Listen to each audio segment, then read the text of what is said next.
prolongamento da tentativa do golpe de 54, que resultou na morte do Getúlio Vargas. E nós, hoje, aqui no Brasil, até hoje, nós estamos no rescaldo dessa ditadura.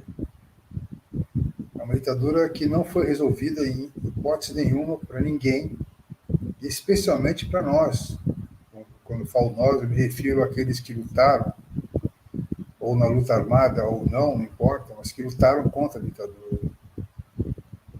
Então, em função acho que desse quadro histórico, dessa não resolução, dessa não solução do que foi a ditadura no país, não me espanta nem um pouco ver a declaração do Lula, de que devemos esquecer, não devemos mexer no passado, temos que pensar pela frente, que é o discurso de quem? Que é o discurso dos militares, que é o discurso das Forças Armadas, em especial do Exército, que eles sabem o que fizeram, eles têm certeza absoluta do que significou tudo aquilo, e eles não querem de jeito nenhum que nada venha à tona. Então, o Lula, quando faz essa fala, essa absurda fala, que uma fala que acho que a maioria de nós jamais esperava vindo dele, com todo o histórico que ele teve, inclusive de preso, né? E essa relação que ele mantém de subserviência às Forças Armadas, ao Exército, achando que com isso ele vai ter condições de governar, é coisa que eu valho. Muita gente da esquerda justifica, por incrível que pareça. Eu tenho lido alguns textos criticando, quando a gente critica a fala do Lula, dizendo que não, isso ele tem que fazer algo parecido, porque a forma que ele tem para governar, assim por diante.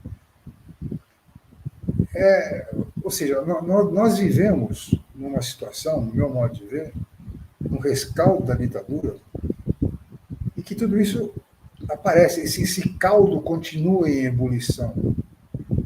O Lula é um exemplo dessa ebulição.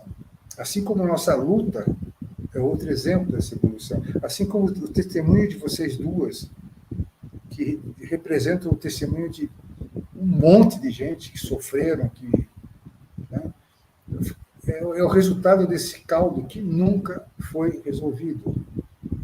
E na medida que esse caldo não se resolva, ele vai, a minha avaliação, ele vai piorar, as contradições, todas elas vão se aguçar. Pessoais, políticas, sociais, programáticas, o que seja. Então, falar sobre o golpe de 64 é falar também sobre essas experiências, mas é falar também sobre o período histórico que não acabou, que ele continua com as suas características, né, históricas, com as suas mudanças que foram ocorrendo. Um exemplo disso, só para terminar minha fala e deixar a gente conversar mais,